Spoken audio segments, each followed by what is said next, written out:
Ang mabuting balita ng Panginoon, ayon kay San Lucas.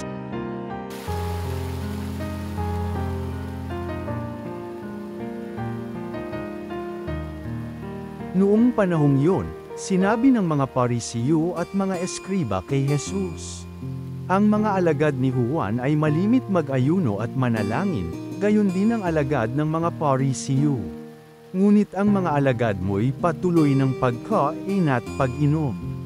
Sumagot si Jesus, pag-aayunuhin ba ninyo ang mga panauhin sa kasalan samantalang kasama pa nila ang lalaking ikinasal? Kapag wala na ang ikinasal, saka pa lamang sila mag-aayuno. Sinabi rin niya sa kanila ang isang talinghaga, walang pumipiraso sa bagong damit upang itagpi sa luma. Kapag ginawa ito, masisira ang bagong damit at ang tagping bago ay hindi babagay sa damit na luma. Wala ring nagsisilid ng bagong alak sa lumang sisidlang balat.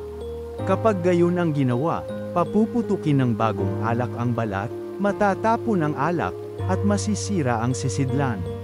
Sa bagong sisidlang balat dapat ilagay ang bagong alak.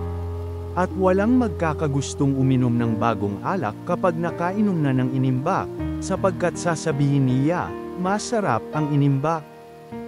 Ang mabuting balita ng Panginoon.